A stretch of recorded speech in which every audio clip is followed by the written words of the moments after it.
I became the official presenter for Afronation. A girl from Hamburg, Germany, so random. Influencers in Germany can have it really good, but you will still see that there is a difference in how Black and people of color creators are being treated. That's like the first step of realizing, okay, there's something different. I do find German people better than the English people. Interesting. German people are straightforward. Yeah.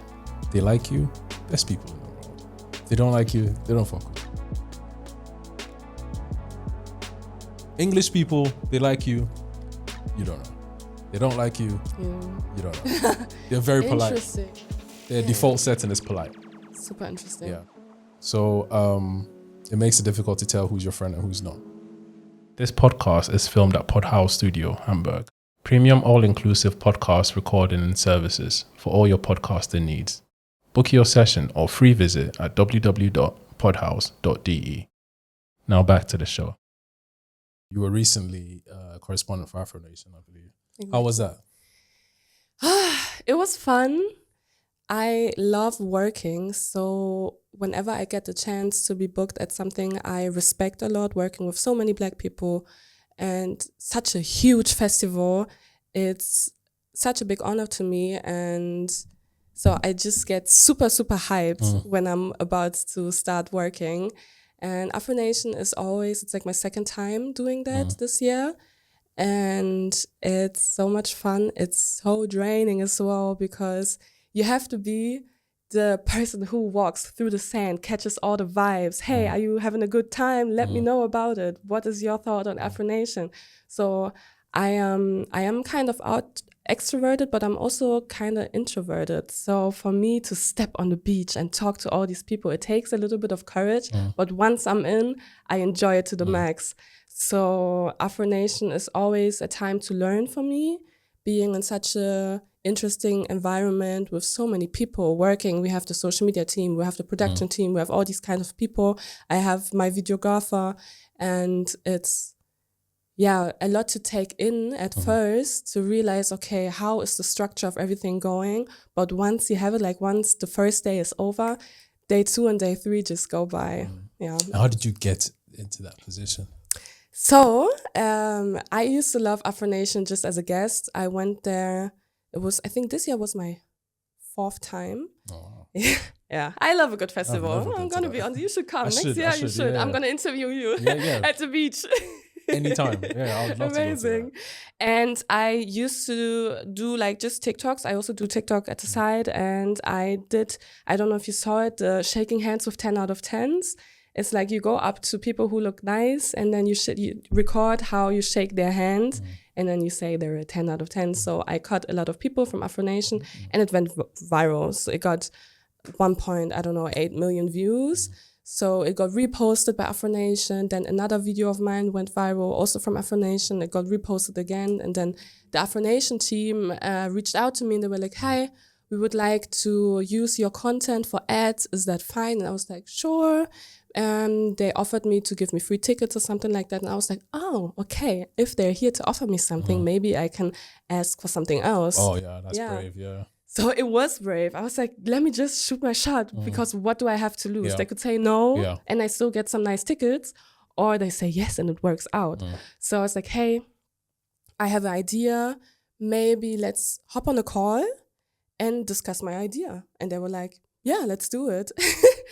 I couldn't believe it. It's like it was just my TikTok DMs, you know, and I was like looking at these messages and I was like, I'm going to have a talk with the team of Afronation just because I posted some videos.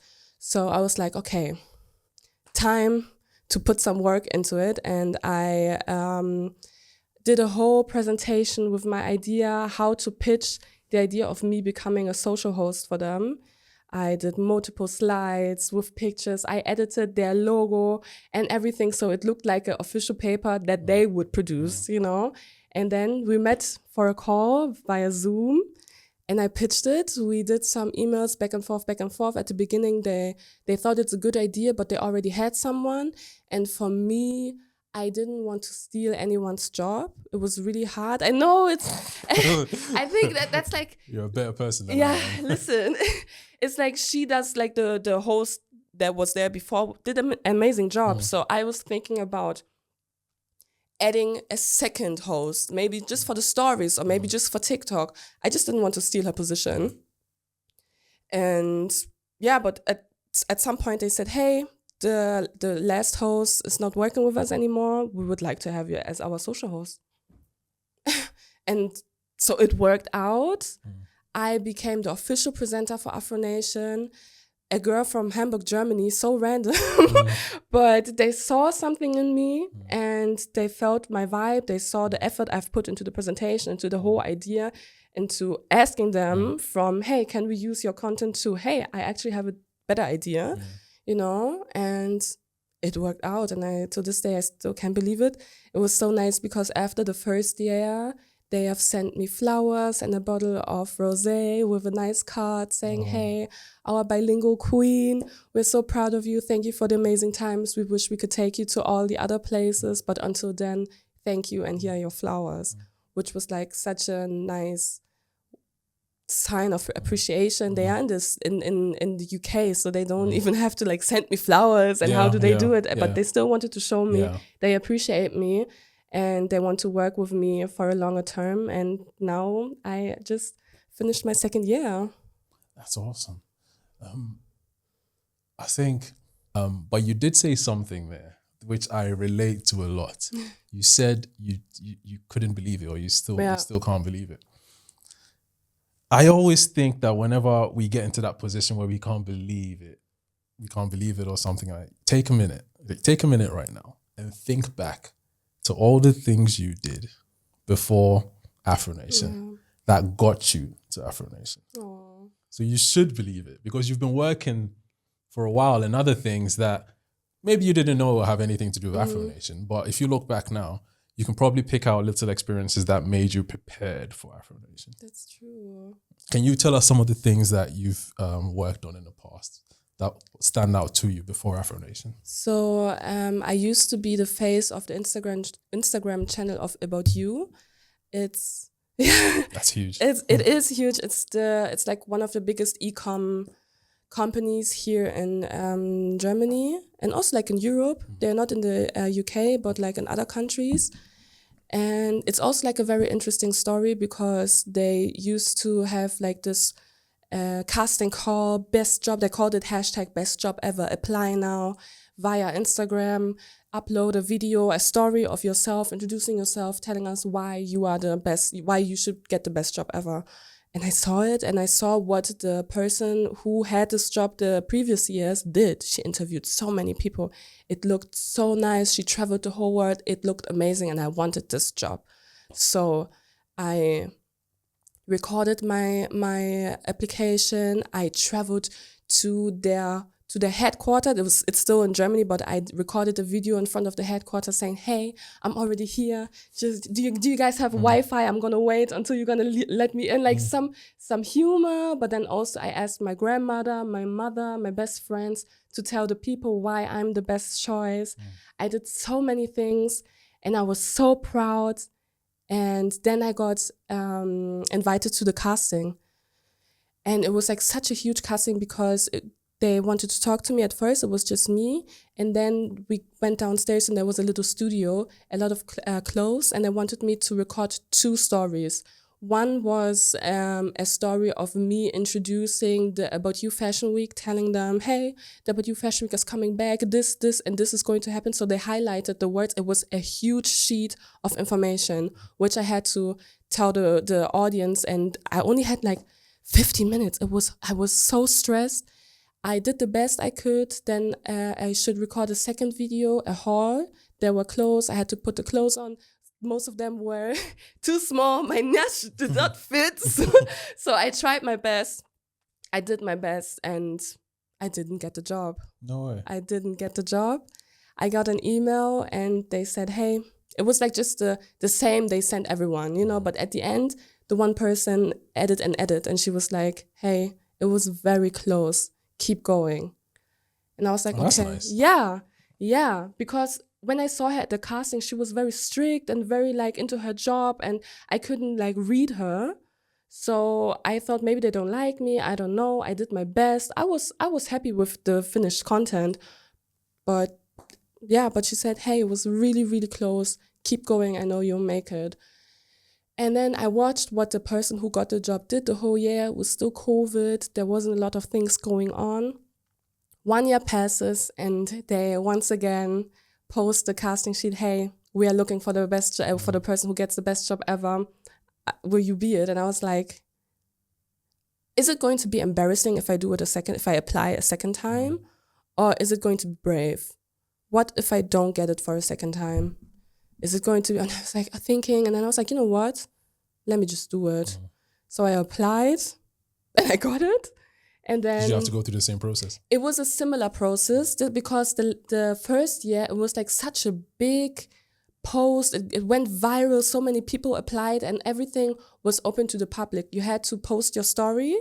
Everybody could see the story, and then most of the people did a highlight on Instagram, so you could always view the story. And then I could see how like the other people who applied for the job will still view my story, and everybody was like trying to see if there are clues. Did anyone get contacted already? And so it was like really exciting, and people were texting me, hey, Paulina, I saw that you applied. I also applied. Did you already get an email? You really had a nice application. I was like, no, nobody texted me yet. And in the second year, it was a little bit more private. They wanted a 30 seconds video via DM. So 30 seconds, not a lot to say. And it was just me, I think, in the dark. And it was really cold, and my boyfriend recorded me from inside, and then he opened the door and he's like, it's dark, it's in the middle of the night, what are you doing? And I was like, I'm just practicing to become the new AY host. I'm so ready. I've been practicing the whole year. I don't have a lot to say. You guys know me already. Take me in. Good idea. Yeah. And it worked. I had a casting. I got invited to the headquarters this time. It was not like the same with producing content, but it was just money talk. And then they said I was one of the first, and they already said, yo, we are going to talk to the other people, but you're already top of our list. And then I got a call, and I had an amazing year. I interviewed people like Heidi Klum, you know. And this was like a very big thing for me, because when I finished A-levels, I applied for Germany's Next Topmodel, which is crazy because I've been modeling since I'm like 14, and I always had the issue in Germany. Now I'm like more on the thicker side, but I used to be quite slim. I always had a little bit of a butt, you know, so it was always an issue with my agencies back in the day. So I thought, listen, when I go to Germany's Next Topmodel, people will know me and people will ignore the fact that my butt is a little bit bigger than 90, 60, 90, you know? So I did it, and I also got in, but only for the first episode. And I got kicked out after the first episode, and I was so broken, fresh out of school. Heidi Klum is telling me that she couldn't remember my walk. I was so tired, and my mom always used to tell me, listen, you will meet her one day and it will be a different environment. Yeah. And then I interviewed her. Did you remind her? I didn't. I should have. I was so nervous, because once like a big person like Heidi Klum enters an area, everything is stress. There are security people need to get her to the venue. It was so stressful. And one thing about you, which was an issue for me, but it was also interesting, nobody will brief the guests that I will interview them. So I will have to like jump and say, hi, I work for About You. Can I have you for some seconds? And then I would do it. But like, try get to like Heidi Klum, who has like all her security people around her. So I was just like, let me get this. And people were like behind me saying, Paulina, now's the time, you should go. And I was like, oh, I don't want to disappoint anyone. So I just did it real quick, and I wasn't sure, should I ask her? Should I say something? It was like, I don't know. So I didn't want to do it. I just want to stay professional. I guess. I guess. It but wasn't off your... I mean, you're at work, right? Yeah. So it's not off your own back that you got that opportunity. So you have to keep it on the level. Yes, exactly. It would have been good to see her reaction. Maybe another time. You know, maybe politely be like, I was on Germany's Next Top model, and you said my walk. You know, laugh about it. Yeah. You know, so you know, I don't know. Anyway, so within all that experience, what have you learned about yourself? Huh.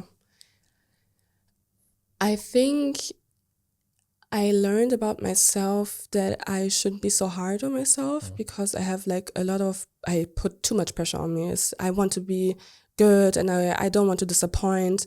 And sometimes I'm at home and I look at my videos and I'm like, they're so good, but do the other people also think that? And I think with About You as example, there were a lot of eyes on me since I was the face of the whole Instagram channel and About You is such a huge company.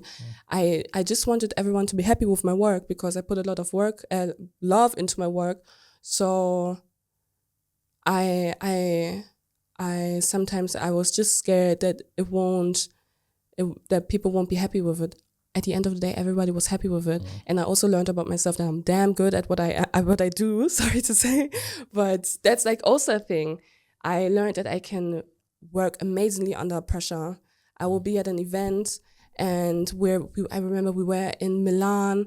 There were so many celebrities running around and I had to talk to celebrities, talk to the guests. I had to record some behind the scenes. I had to record content from sponsors. So I had like 24 hours, less than 24 hours to do this, that, and this. And I did everything. And at the end of the day, I was always very proud of myself because I knew I did the best I could and it was really good. So I always think that I have like this imposter syndrome, but on the other hand, I know I am good. So I need to like remind myself. And this is like something 100%. I battle with to this day. But there are always moments where I realize I'm so good. 100%. You always Y'all have to should remind book yourself me. of that. Like, Yeah. I used to work for Apple, Oh. and there was moments where every year they would take us to the Apple Park to work on. My team works on the website for Europe. So if there's a new product coming out like the iPhone 17, we'll all go to Apple Park and then they'll lock us in a room because you know how secretive Apple is, to kind of create the websites and stuff like that. And there'll be times where I'll be walking in Apple Park and I'll think to myself, how did I end up here? You know? And I had so many moments where I was like, this can't be real. Because of that imposter syndrome. Because before you would imagine working at Apple, you have to be this kind of person, that kind of person, super intelligent. Well, I wouldn't say I'm not super intelligent, but I didn't think I didn't deserve to be there, but it always felt like a long shot. Yeah. But then every now and again, especially my sister alerted me to what I just said to you a few moments ago. It was like, PY, like you started your own magazine for 7 years, you run your own magazine, like you were built for this. Yeah. Don't underestimate that experience that you've given yourself. So I kind of relate to what you're saying. If we turn our eyes now to being in Germany, I've lived in Germany for just over, coming up to 3 years now, coming up to 3 years now. I know how difficult it is in Germany to achieve anything outside of a career, a normal 9-to-5 career. How have you dealt with trying to kind of, because I feel like you almost have to create your own path in Germany. Yeah. How have you dealt with that? That's a good question. Let me think about it. How have I dealt with it? I think the first thing is to realize that it's different from being black, being a person of color, and working in Germany is different from when white people want to achieve something. And it's in every area of work, it's similar. I think I have an interesting point of view on my work life because since I do content creation and hosting, I get to be like at influencer events. People will be paid to attend the event. Everything is a little bit more glamorous than not glamorous, but exclusive in some way. Everything's very interesting. This influencer world in Germany is quite big, and the brands like to put a lot of money into it, and influencers in Germany can have it really good, but you will still see that there is a difference in how black and people of color creators are being treated. And I think that's like the first step of realizing, okay, there's something different. And maybe at first you won't realize what it is, but then you realize. And I remember I got invited to a Black History Month event by TikTok Germany, only Black creators. One day of like, we got panel talks, there was African food, jollof, chicken, everything was there. And TikTok Germany really made us feel seen. But we also had some discussions while people were doing panel talks, and we were able to say our things. And I remember one person said, we always keep fighting against each other because we feel like there is only one spot and only one person can take it. So there's already like competition. Yeah, competition between us, even though we should support each other. Yeah. But if the foundation that is giving to us is giving to us by people who are not like us in this way, or who don't see us the way we try to see each other, it makes things difficult. And I know I am privileged by the complexion of my skin, and I go through different struggles than other people do, and I go through moments where I maybe won't struggle, but other people will struggle. But in Germany, there's like, you can still see if you're Asian, if you're Latin, if you're African. We always kind of find ourselves at the events in the same corner, you know? And I remember I was at an event, and we were like all eyeing each other. We were like, two Asian people, two Black people, and we were all finding each other. And we were like, so it's us at the event. We are the Black people and the POC people who got invited.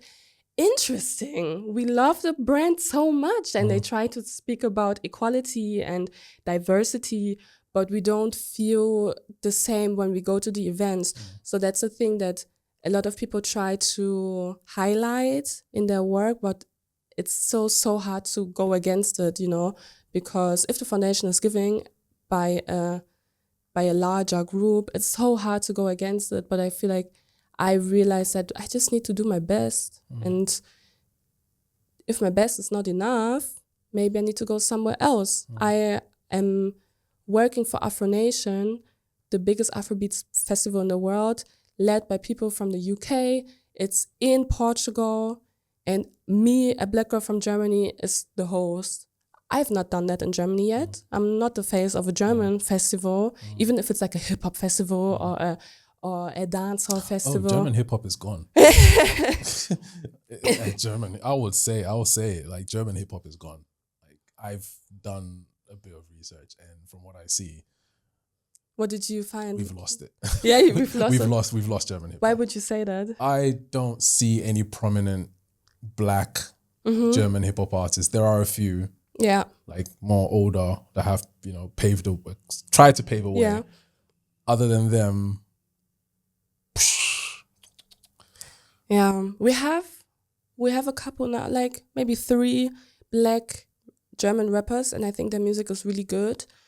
But sometimes I listen to the music and I try to like think, am I being represented? Do I feel represented by this Black creator? And obviously it's not their job to represent all Black people in Germany, but it's just like, since I've been a child and I've watched Nollywood movies or Ghanaian movies, and we had BET, we had satellite TV. I always consumed Black television. And I love that. I'm very proud. My favorite doll is a Black doll. My mom made sure that I know what to love, and that's my complexion, my skin, who I am, me being a Ghanaian as well. And then you grow up and you watch other TV shows and you realize, it's also with music. My favorite German musicians back in the days weren't Black, they were white. I still love them, and I don't think that Sido, a German iconic rapper, needs to represent Ghanaian people now. It's not like that. It's by fire, by force in this way. But when I see Black rappers, I'm like, okay, that's interesting. I've seen some really good female ones. I'm not saying there is none, but I think the ones that get the limelight the most, the ones that get the limelight, the radio play, the commercial success, are mostly non-Black. Yeah, that's true. German hip hop is it's not black centered like the root of it. Yeah.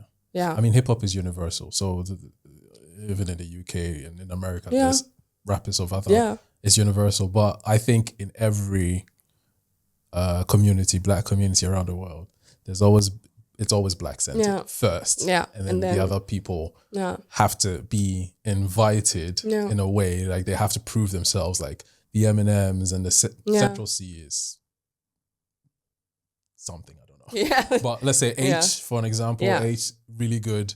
So good. Like, you know what I mean? So they have to kind of prove themselves in a way. But in Germany, it's just, I don't see that at all. No. I think, and I say this quite a bit, I feel like I'm living this black experience twice because I had this experience of a black community trying hard to come out into the limelight in the UK from like almost 15 years ago. And now that I'm in Germany, I feel like I'm experiencing it again. It feels like the UK like 15 years ago. That's Do you know so what I mean? interesting. Yeah, 100%. So I feel like I've seen this before. This is played out in my lifetime before. So it's an interesting perspective because when I say these things, people think I'm being, like I'm being bougie or I'm trying to, I don't know, but there's a weird feeling that I get from people sometimes, but it's just because I've seen it before. And for me, the issue with not just German hip hop, black German culture in general, is I don't think black Germans have realized how powerful black culture is. I don't think they've realized that. So they've left it to other people who have the money to run with it. But what makes you think that? Like, do you have examples?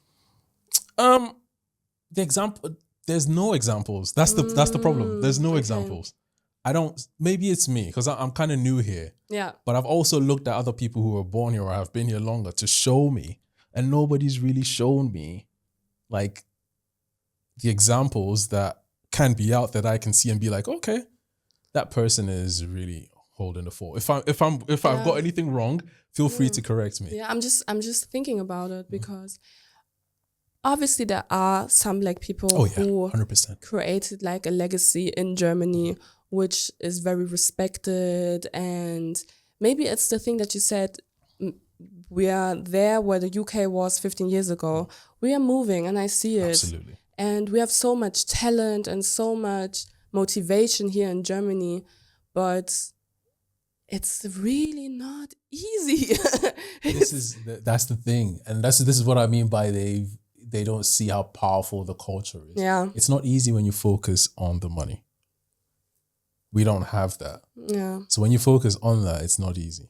But when you focus on the culture itself and from grassroots, build the unity within the culture and within the community, and stop looking outside of the community for our growth, that's when everything changes. I think in the UK, and it was a crazy experience. I don't know if there's any people from the UK watching this, but there was a point in the UK where, and it was around where Afrobeats started. There was a point in the UK, and I think Afrobeats started it a little bit, and then when the Mike Brown thing happened, there was a point in the UK where collectively it felt like black people were like, you know what, fuck it, stay where you are, we'll stay where we are, we'll do what we're gonna do, we'll figure ourselves out. It wasn't said, but I think there was a switch, and things seem to move from trying to include all communities in what we do because they have the money, into kind of nurturing our own culture and building our own thing. And once we did that, the rest of the community started chipping in anyway. So I feel like in Germany especially, because the black population isn't that huge, and also I think Germans are very, very inclusive. When I'm not talking about the far right. They're a basket case. We can't help them. But the ones that are kind of have a brain in their head, they're very inclusive. So it almost feels guilty to not include them in what we do. Yeah, I get what you mean. And I get that. However, that is not the point the point is not to exclude them. Yeah. The point is to nurture the culture to a point where we are happy within our culture. And then once they plug in, they know they're getting a genuine culture from the community. That's interesting. Yeah. If you know what I mean. 100%. So that's my experience. And that's what I feel being a foreigner with a bird's eye view. And I can definitely see the progress. I can see that things are rolling. I just feel like that's the last piece of the puzzle. Yeah. Yeah. If we can trust in ourselves and build rather than looking outside for that help. But I think there's a lot happening right now. You just need some time to see the roots grow into something bigger, you know? But yeah, I think it's also the way you said there are no examples. Obviously in the UK, there are more Black people. So you have more examples on TV. That's what I said, that at some point I realized there are not a lot of examples. I want to become a presenter from a young age. I want to do this, I want to do that, but I don't see anyone doing it. So I think my circle of friends is a little divided. I have friends from back in the days. I went to church with them, Methodist church, and we shout out the Methodist church. Mecca Methodist Sunday School. And you know, these are the people who will go to church, we'll have Sunday school, we will go eat something after church, maybe they don't go partying as much. They are more connected to their Ghanaian, for me speaking from a Ghanaian point of view, side from the root. And then I have a lot of other Black friends who maybe are not Ghanaian, or they are biracial, but they have not been raised up with their Black parents, something like this. So it's so interesting to see that I have like friends who do a lot of creative things, and they work as creatives, and they are people of color, but they are just differently socialized. Like they grew up in a different social, social circle than other people. So it's like, I feel like it's not like the Black people are divided in Germany, but you can see, sometimes you meet a person in Germany and you can directly tell where they grew up, in which area in Hamburg, as example, you know? So we have people who grew up in Sternschanze, which is like a hip area in Hamburg. And then you have people who grew up in Wandsbek, Alter Teichweg, and they are more in their Ghanaian habitat somehow. It's so difficult to explain. But I feel like once there's more, as example, I have a lot of Black people, Black friends who are cool with gay people or with the LGBTQIA plus community. They are cool, maybe they're queer themselves. And then I have maybe some church friends who have a little bit of distance to this, you know? So it's so interesting because you can see a Black person, but you don't know what values they have. And I feel like once in Germany we are more united, it's easier to work together because this guy can rap and can do amazing music, and maybe he will need the drummer from the Methodist church, you know, but their paths won't cross. So it's sad to see like all the potential get lost in does that make sense what I say? It does make sense. It does make sense. I feel like there were a lot of thoughts coming out. It makes perfect sense. And I've seen a little bit of, I think there seems also to be a little bit of a division between the Black Germans born in Germany and the African immigrants. Yeah. Especially the first generation ones. I don't know what's going to fix that. I don't know either. I really don't know what's going to fix that. But you are right. When I think unity will play a big part when people start forgetting the little silly things like, oh, this person's part of the LGBTQ community, or this person's gay, or this person's lesbian, this person. So what? We're all Black people at the end of the day. Don't worry about what somebody does in their bedroom. That's their problem. Exactly. Let's fix what we have to fix now. We're not here to judge. Yeah, we're not here to, this is not the time for that. No. You know? And I think, there'll be a lot achieved once we can get rid of these divisions, because it is very glaring to see. And I think one thing the UK did very well is it wasn't always like this. There was a huge division between the Caribbeans and the Africans when I got to the UK. But one thing we've been able to do is we've been able to, through the emergence of social media and Afrobeats, Caribbeans now get a different perspective of Africa. And we've used that to build our relationship. And we are a much better community now for it. We still understand that we're Ghanaians, we're Nigerians, we're Jamaicans, we're Trinis, we're Bayesian, whatever it is. But when we come together, we're Black British. We understand what that means. And I think that's the superpower. When you have that unifying thing and you put a name on it, it makes it easier for you to connect with others. Because now we have huge Black establishments that are being supported by everybody. When Davido comes to the UK selling out the O2, it's not just Nigerians. Yeah, it's not just Africans. Yeah. It's everybody. It's everybody. You know? So that unity there, I think, it's not perfect. We still complain that we're not unified enough because we're comparing ourselves to America. But compared to Germany, UK is on another level. But I think Germany is getting there. Yeah, I think so too. I think so too. And a lot of people think in Germany there isn't a lot of culture. And I feel like us, kids of immigrants, as example, we created our own culture. And there we already find some kind of unity. And the way we speak, the way we think about certain things. And I think I am so proud to have been raised by my mom here in Germany, a Ghanaian mom who came here at a young age. My father's Polish, so none of them have like German roots. And I got raised in an area in Hamburg which was very multicultural. My primary school, we had so many different countries in one class. My secondary school is the same.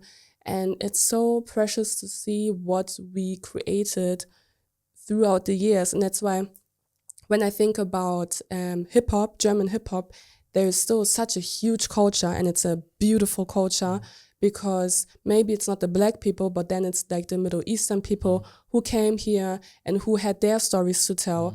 I recently watched the documentary of one of the OG female rappers here in Germany, Schwester Eva. She's a Polish woman who came to Germany at a certain age. She was a prostitute.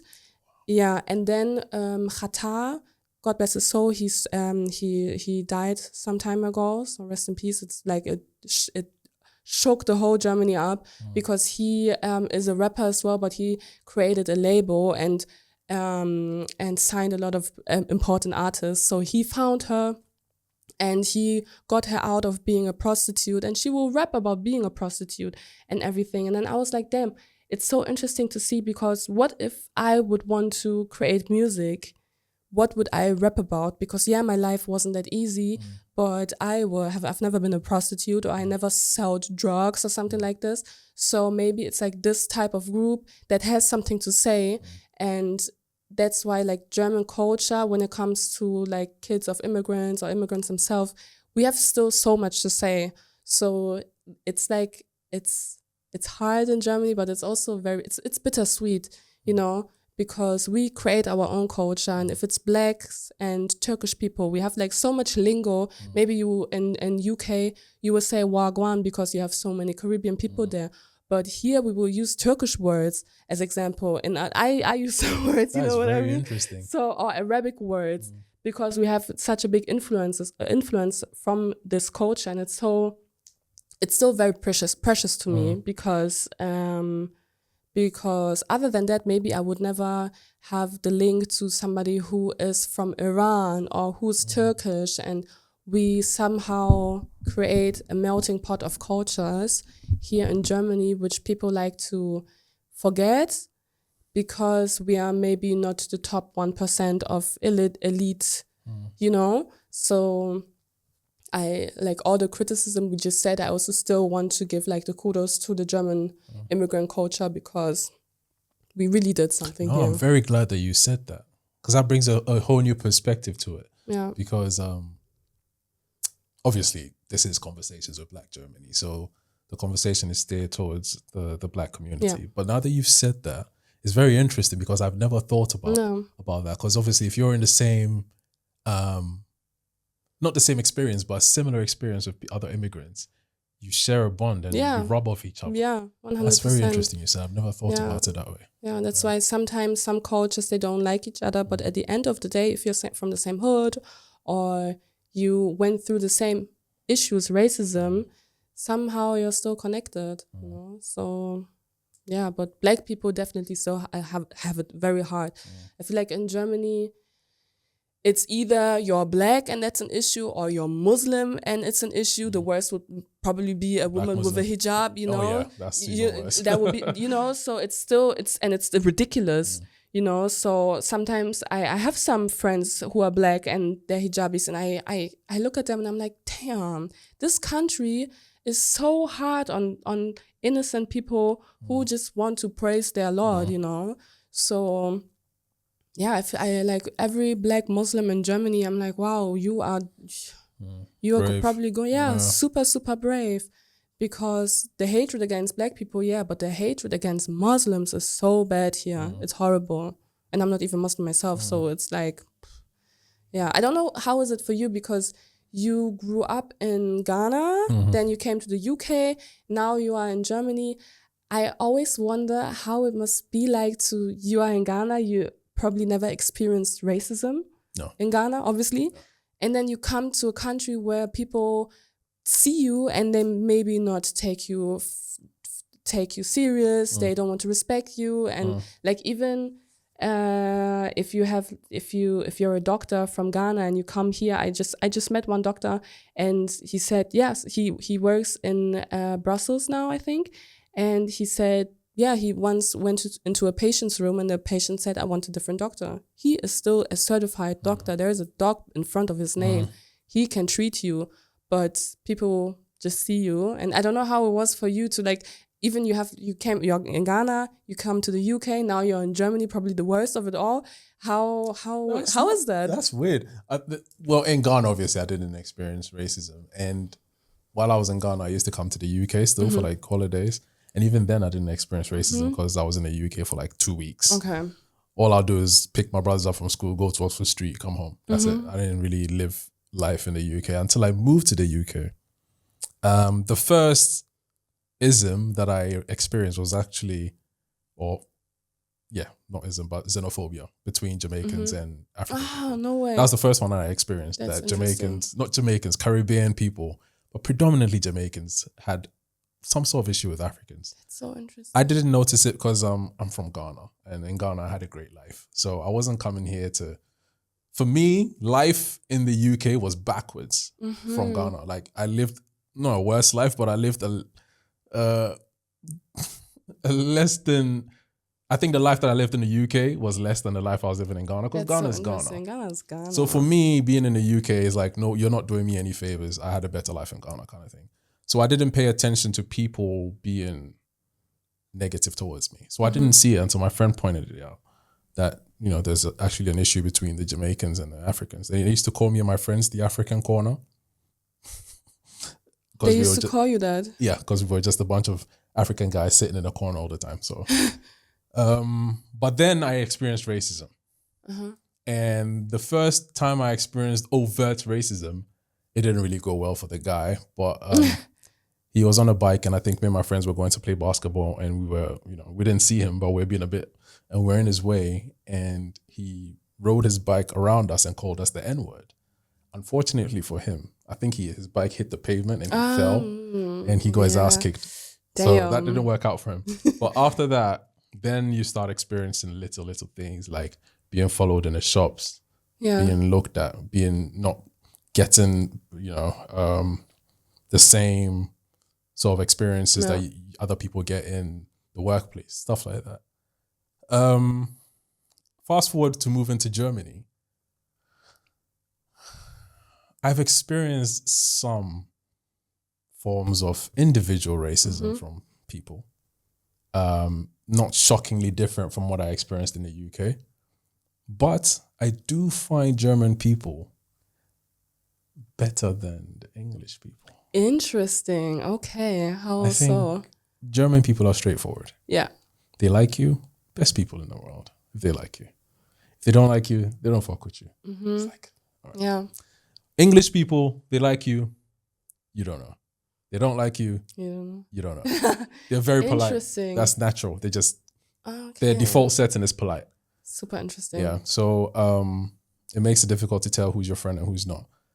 My siblings who were born in the UK, schooled in the UK, still in the UK, all three of them barely have white friends. Barely. I've been in Germany 3 years. I have a bunch of white friends. Okay. Do you know what I mean? Yeah. So in a sense, Germany is very interesting, but Germany is more genuinely accepting. Okay. In my opinion. That's interesting. Yeah, no, I see. We're not talking about the right-wing people. Yeah, they're everywhere and they can't be helped. Yeah. We're talking about the average person. Yeah. So that's why I think the Black community in Germany have a very unique position that they're in. Yeah. Once they're able to figure it out and the culture gets to where they are, it's going to be a good time in Germany. Because then the Germans are very genuine anyway. They will jump in and just enjoy with you. Kind of thing, and we don't really have that in the UK. Interesting, yeah. I think I'll have to think about that thought because, yeah, you're right. I feel like Germans are very straightforward and you always know what you're gonna get. But if they are going to jump on it, like when... No, we'll see. Yeah, we'll see. I hope. I see... I hope. I mean, because you live here, so there might be certain things that you experience that you find normal. Yeah. That I experienced and I don't find it normal because I didn't see that in the UK. True. Like a bunch of my white friends here and my wife's white friends, they will come to our house and just eat our food like it was nobody's business. Like, do you know what I mean? They'll just come to the house and blend in. They'll have a laugh with my wife's mom, all these things. In the UK, they're good friends at work. Okay. And after work, you can go for drinks, have a good time after work and at work and stuff like that. But they don't really come to your house. Interesting. Yeah. Okay. That's what I find. And I know a good amount. Like I said, my siblings, 3 of them were all born in the UK. And they don't have that kind of relationship with any white people. So would you say you're happier with your social circle here in Germany than obviously in the UK you have people you know for a long time and everything, but when it comes to something like that, like not diversity, yes, and friendship, when it comes to like making new friends, it's different because if I'm making a new friend in the UK, it's probably another Black person, and Black people, we get each other, so it's a lot easier to be friends that way. But in Germany, if I'm making a new friend, it could be anyone. So I guess in its own, in both in your own ways, I think there's good bads about it. But I think in Germany it's more likely to be a diverse interracial friendship than I mean my 2 best friends at the moment, one is Indian and one is from Iran. So I learned some words from India. I learned some culture. Things from Iran, and I'm really happy about it. In primary school, I only had Ghanaian friends. I would see a Black girl, I would assume she's Ghanaian because Hamburg is full of Ghanaians, and I was happy about it. And then from like my inner Ghanaian circle, we will get more other friends from other countries. But my first person will always be a Ghanaian girl, and now that changed somehow, and I'm happy about both. I love being with Ghanaians. I'm always happy to. Yeah, especially like friends from church.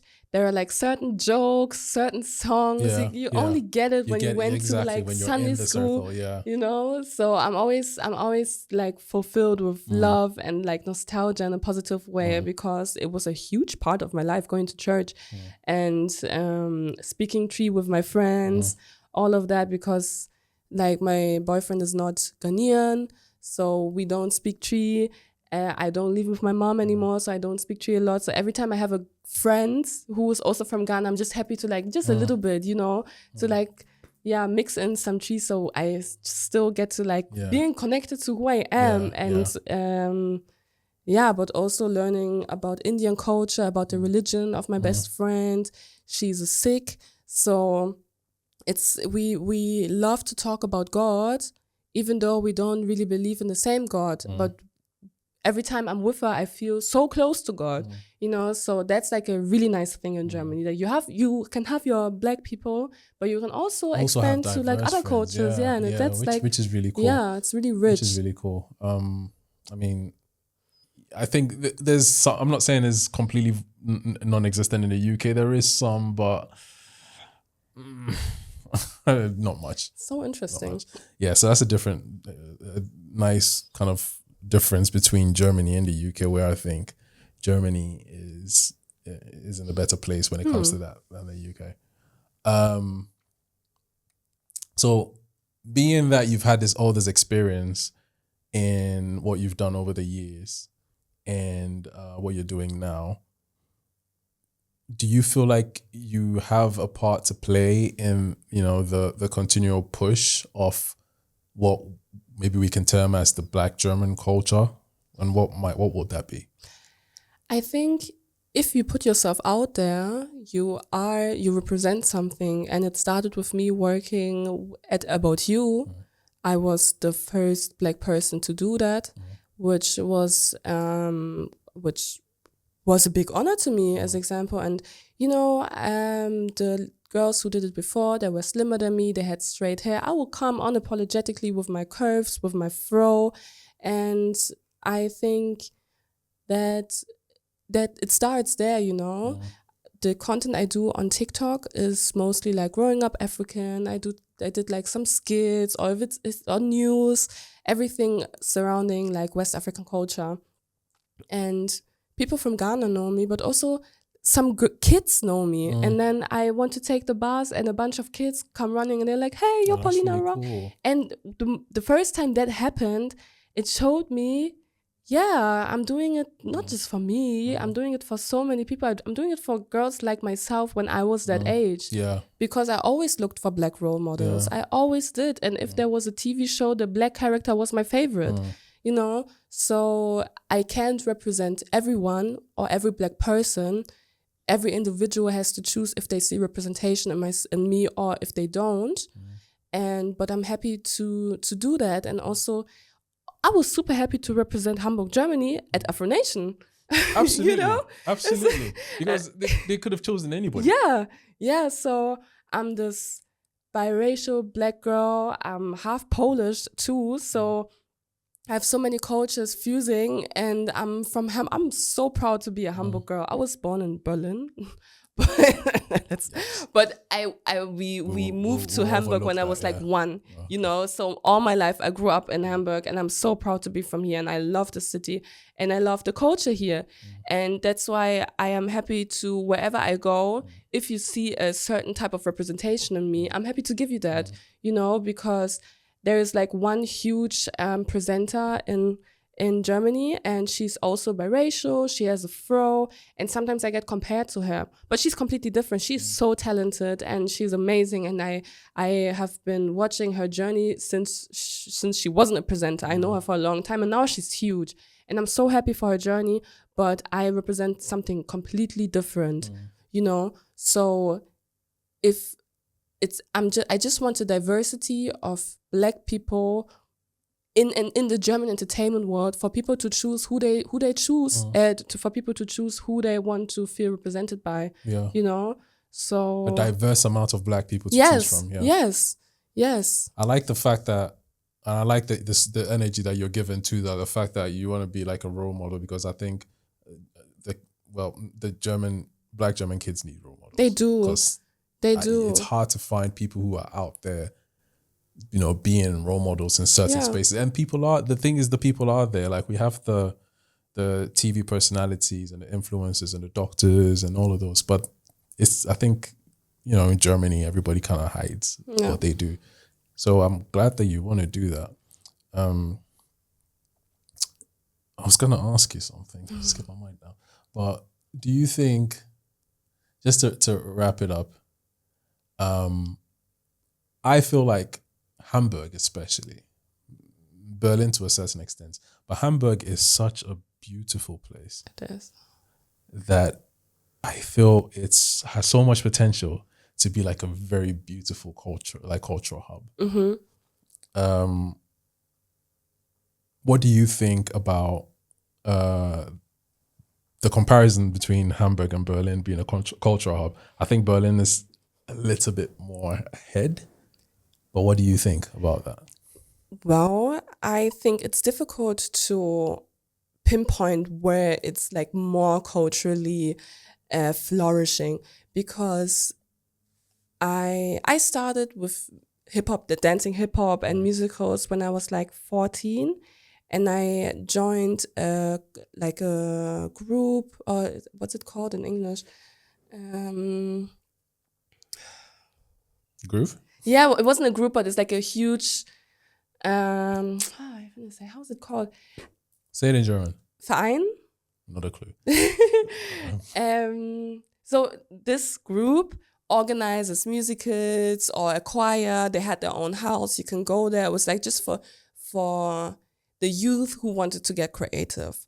And it was such a hotspot for so many talented people. Some people who are now rappers and singers, they started at it's called Lukulule. They started at Lukulule. It was just a place, a hub for people who want to get creative. We did huge musicals, and I did cramping choreographies, crazy stuff. I was able to push my potential. And now we have this choir, Born to Sing. They gathered all the amazing vocalists here in Hamburg, black, by everything. And I have been witnessing it for over 10 years, how diverse and talented Hamburg is. And I don't have this insight on Berlin. I know there is a dancing scene, hip hop scene, crumping scene. I know about this. And I think it's hard to say where it's the diversity and the community is strong. I feel like both cities are amazing. I think they're both different in their own rights. Yeah. Hamburg fits my vibe more. That's why I'm being a bit biased about it. Because I used to work in Berlin. Oh yeah? Yeah, I worked in Berlin for 6 months. And sometimes me and my workmates will go out after work, and then they'll take me to some nice jazz bars and stuff. And I that's my thing. Live music is my thing. Yeah. So I had a good time in that aspect in Berlin. But then I couldn't help but think to myself, this would be better in Hamburg. I don't know. There's just a vibe about Hamburg. I see what and you it's mean. so pretty in Hamburg. I think those things work so very well calm. here. Yeah. But yeah. So what is the future looking like for Paulina Rock? What is the future looking like for me? I often think about the first time we met, because it was time for me to choose doing something for myself. I used to work for About You. I'm the face of Afronation in some way, but when is my own thing coming? And the day I came here, the first day we met, I was so devastated. The day before, I cried because I applied for like a hosting job, also like a podcast, and I didn't get it. And I was hoping, and I've put so much podcast job. Yeah, and I've put so much love into my application. When I do an application, I do it well. So I was basically sure I'm gonna, because I have so many doubts that I try to ignore these, and I just tell myself, you are getting this job, but then I didn't. And as we saw in my journey, a no is not always a no. And a no is just a way for me to keep pushing and to keep trusting in myself. So what is next for me? I want to do something for myself, by myself, for the people out there, but something with the name Paulina Rock underneath it. So Podcast? Yeah, I'm gonna find out. Okay. No, it's been such a pleasure talking to you. I remember the first time we met, and we had a conversation around that topic, and I said to you that do it for yourself. Yeah. Like, go for it. Because that's the only way people will look at you differently and take you serious. 100%. Once you do it for yourself. And once you do it for yourself, you're talking from a different leverage or a different tax bracket, because now you know what you're worth and you can put a value on yourself, monetary value if you want. So yeah, I remember that day, but I think you have enough experience, you have the energy, the vibe to do anything. Yeah. Like, you come across as that kind of person. So Thank you. whatever it is, it'll be great. Thank you so much. believe. Can I say one last thing? Yeah, go ahead. I have to say, what you are starting here in Germany is such a big thing. And I think you are also going to be part of the foundation that Black Germany needs. Yeah. And I've been here some weeks ago. I am here today. I see how hardworking you are. You are so driven. And I am so excited to see your future. And like talking to you now was really amazing. I'm going to look back at this day and I'm going to smile because it was like really interesting to talk to you. And I'm so excited for your future as well. And I'm very grateful that you're here in Germany. Thank you. I really, really appreciate that. I think I talk so much some things about Black Germany that sometimes people think I'm just complaining, but no, I'm here to actually put the work in. Yeah. Like, I'm not just talking. Yeah. Like whatever I say, I mean. Yeah. So I'm glad you say that. It kind of reinforces what I'm so excited. So I appreciate that. Thank you. Yeah. It's been a pleasure having you, man. Thank you. It's been such a pleasure having you. It was so much fun. Good luck with everything. Thank you so much. I'm sure we'll get the opportunity to work together at some point. I'm positive. Awesome. Thank you. Thank you.